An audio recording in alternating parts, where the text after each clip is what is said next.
Barchangizga assalomu alaykum aziz tomoshabinlar.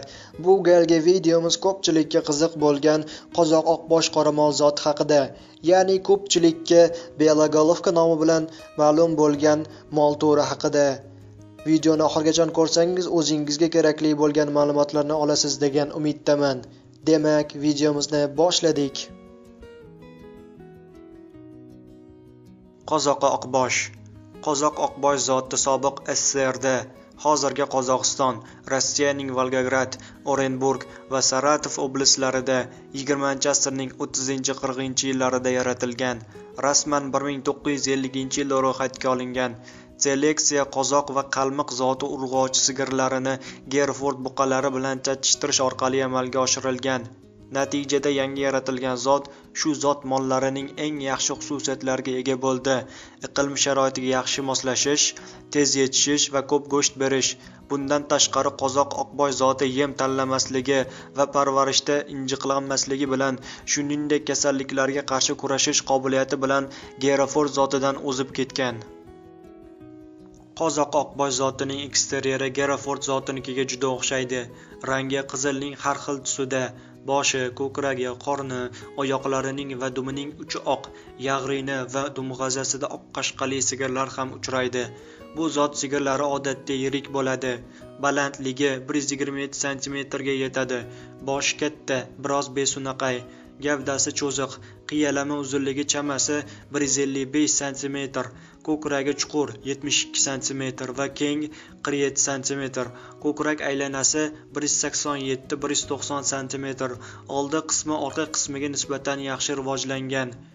Jun qoplamasi yozda qalin va kalta, qishda uzun va biroz jingalak. Kompleks baholaganda 85 ball beriladi. Tug'ilganda g'unajinlarning vazni 25-27 kg, buqachalarning vazni 28-30 kg bo'ladi. Sigirlardan ajratilgan vaqtga kelib yosh hayvonlarning vazni 250 kg ga yetadi. Sutkasiga 6 yem birligicha sarflanganda 18 oylik bo'lganida g'unajinlar 395 kg gacha vazn yig'adi. Bu elita rekord toifasi ko'rsatkichidan 15 kg ga og'ir. Podani to'ldirishga boqiladigan bo'rdoqi buqachalar 15 oyligida 500 kg dan oshishi mumkin. 8 oylikdan 15 oylikgacha o'rtacha o'sish sur'ati sutkasiga 950 kg dan 1033 kg gacha. Yoshga yetgan sigirlar 500-560 kg, buqalar 850-950 kg bo'ladi. Ba'zida sigirlar 750-800 kg, buqalar 1 tonnai 100 kg gacha o'sadi. So'yilganda sigirlardan 55%, bo'rdoqiga boqilgan buqalardan 60-74% go'sht olinadi. Suyaklarning vazni nimtalanmagan go'shtining 13,9% ni tashkil etadi. Go'sht yog'ligi bir tekisda. Sigirlarning sut unumdorligi 1000 dan 1500 litrgacha.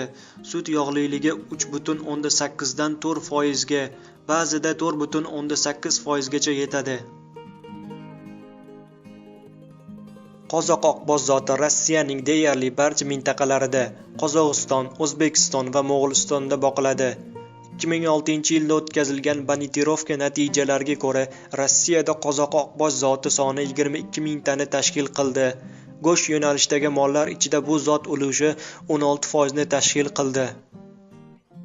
O'zbekistonda 1957-60 yillardan boshlab qozoq oqbosh qoramol zoti mollarning reproduktor fermalari shakllantirilgan. Qozoq oqbosh qoramol zoti go'sht sifatini yaxshilash maqsadida sut yo'nalishidagi zotlar bilan chatishtiriladi. Bu zot sof holda urchitib va mahalliy qoramollar bilan chatishtirishda foydalanib kelinmoqda. O'zbekistonda naslchilik podalari yaratilgan.